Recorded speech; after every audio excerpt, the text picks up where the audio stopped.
Hello friends, welcome back to the new tutorial of the GitHub. In the last video, we have done how to add the files to the GitHub repository. Now we are going to commit that changes. Okay, so those who haven't subscribed my channel yet, please do subscribe my channel. And if you like the video, please do like, share, and comment on my video. Let's get started. So how to do it? How to do the commits, right? So commits in the Git commit creates a commit which is like a snapshot of your repository. So what is git commit, right? So commits in the command line can include the message with the following command. So how we can do that? So this is the method, this is the pattern that you can do. So this is basically, so what we have to do, just get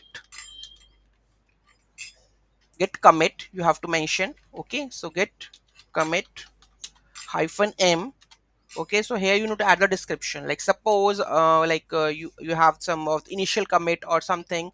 So make sure like create a file structure with the GitHub guides. Okay, so you can just directly put over here, right? So the message should be clear. Why? Because this in the, like, suppose if you want to check like in which commit I have pushed the this file, right?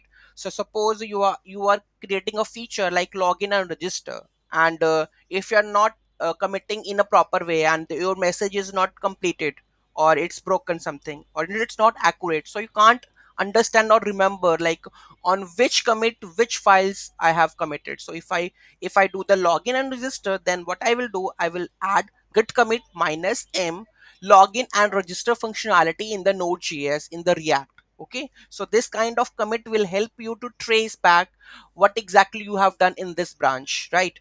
Okay, in this commit what you have done, right? The same process will follow up with the help of the branching also. If we are doing with the, if your branch name is like, if you're doing the functionality like login register, same thing, that the branch name should be the same pattern like login register branch, so that everybody come to know that this branch where we do the login and register functionality. Okay, so naming is much to be a very much clear, so that the everybody can understand what exactly it means and what the commit it has. Okay, so this is how we have done. This is the commit part, and we'll click on that one. So you can see that three file changes, zero insertions, zero deletions. So create a mode, so it is creating that changes. Okay, so this is commit now. And the last step, that how to push this code to the GitHub repository. Currently you can see that if I just refresh it, there is no data currently over here, right? So this is not staged or not pushed yet. Okay, so in the next video, how to push your commits into your GitHub repository, we are going to learn. Thank you so much for watching this video, and don't forget to like, share, and comment on my video. Have a nice day.